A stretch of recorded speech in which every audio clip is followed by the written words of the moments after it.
बोलिए श्री सतगुरुदेव भगवान की जय, सच्चे दरबार की जय, अशुपिता भगवान की जय।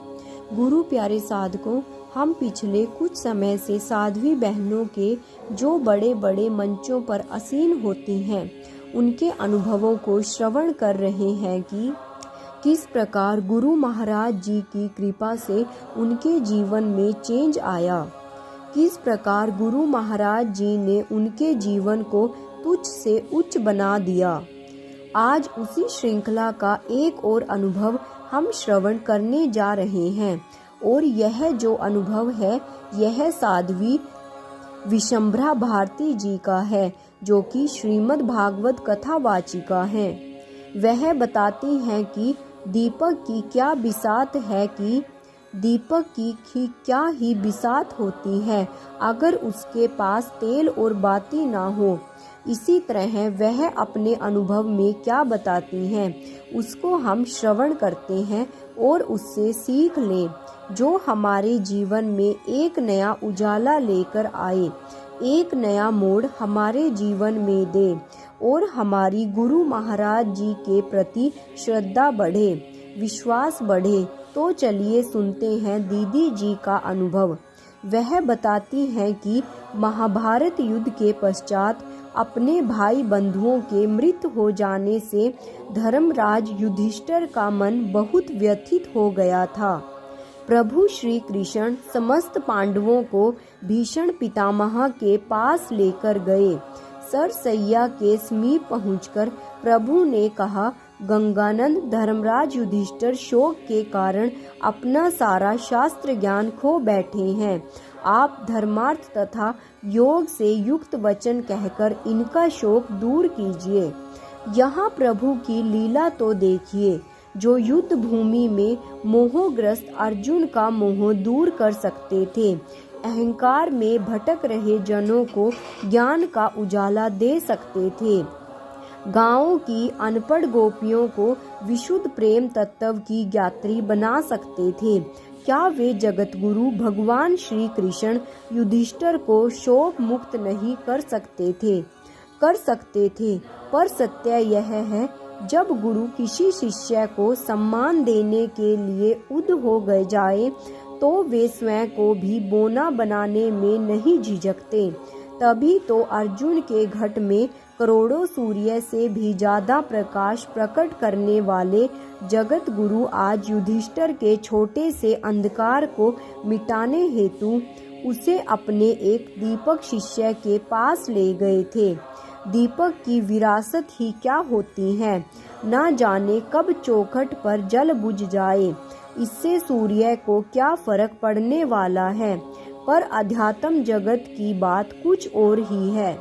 जब गुरु रूपी सूर्य अपने तेज से असंख्य शिष्य रूपी दीप को जलाता है तो निरंतर उसमें अपनी कृपा का तेल भरकर ज्ञान ज्योति जगाए रखता है।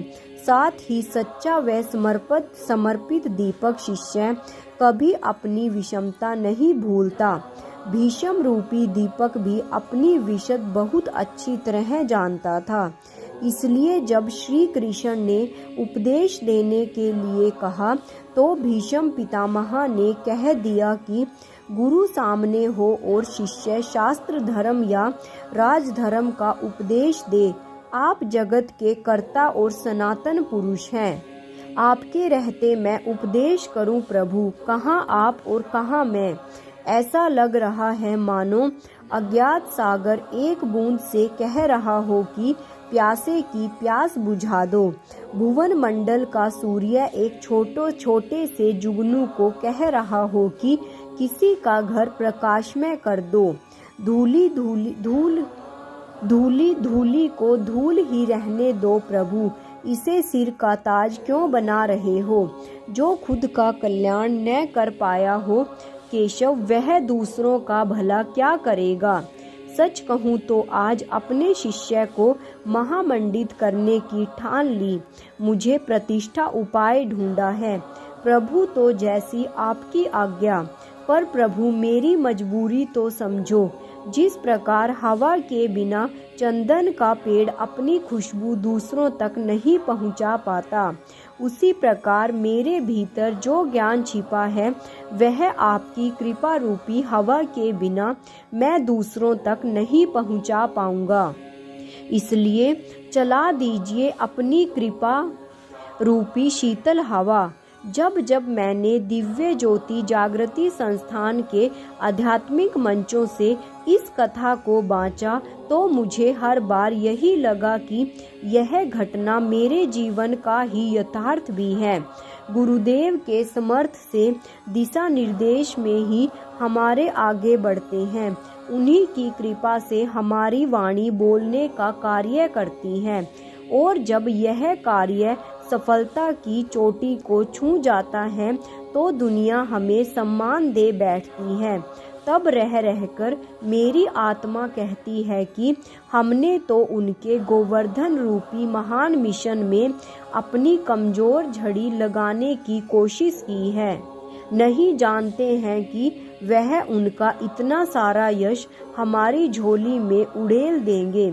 अक्सर हर भागवत कथा कार्यक्रम से लौटने पर गुरु महाराज जी मधुर मुस्कान के साथ कहते हैं, तू तो बहुत अच्छा करके आई, और ढेर सारा आशीर्वाद देते हैं। तब उस समय उनकी खुशी का कारण जान रही होती हूँ। जब एक किसान फसल उगाता है तब उसकी सुरक्षा के लिए मचान डाल देता है, अपनी नींद, अपना परिश्रम, अपना समय सब कुछ लगाता है। जब फसल परिपक्व किसान की होती है, असली बीज कहाँ किसान ही लगाता है, और पूर्ण गुरु ही अपने शिष्य का साथ हर समय देते हैं। गुरु प्यारे साधकों, यहाँ पर दीदी ने कितना अच्छा हम सबको समझाया है कि जिस प्रकार एक फसल पककर तैयार होती है, लेकिन उसको परिपक्व बनाने के लिए कौन मेहनत करता है? उसको परिपक्व बनाने के लिए किसान मेहनत करता है। वह अपना उसमें पूरा परिश्रम सब कुछ उसको बनाने के लिए झोंक देता है। इसी तरह गुरु होता है। गुरु अपने शिष्य को खाक से ताज बनाने के लिए क्या कुछ कर देता है। वह अपना पूरा जीवन ही अपने शिष्यों के लिए समर्पित कर देता है। स्वामी योगानंद परमहंस जी कहते हैं, जब कोई शिष्य ईश्वर को प्राप्त करता है तो उस शिष्य का सिर्फ 25% ही संयोग ही ईश्वर को प्राप्त करने के लिए होता है। बाकी का 25% उसके गुरु का सहयोग होता है और 50% पर ईश्वर का सहयोग होता है।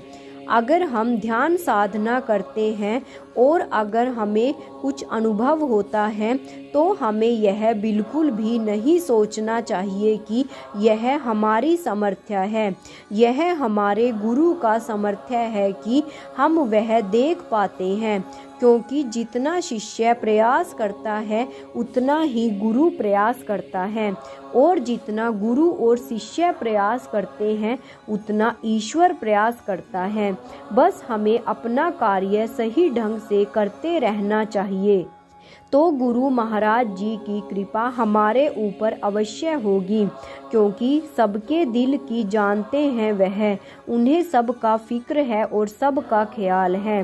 इसी तरह गुरु प्यारे साधकों, मैं आप सबसे प्रार्थना करती हूँ कि आप नित्य ध्यान करें, गुरु महाराज जी से जुड़े रहें और उनकी आज्ञा में चलें। आपका जीवन भी गुरु महाराज जी अवश्य बदलेंगे। एक दिन आएगा जब आप लोग भी अपने जीवन में उन्नति तरक्की हासिल कर लेंगे, क्योंकि उनकी दृष्टि सर्वव्यापी है। वह सब कुछ देखते हैं, हर एक शिष्य को देखते हैं और कहीं ना कहीं हम भी उनकी नज़र में हैं।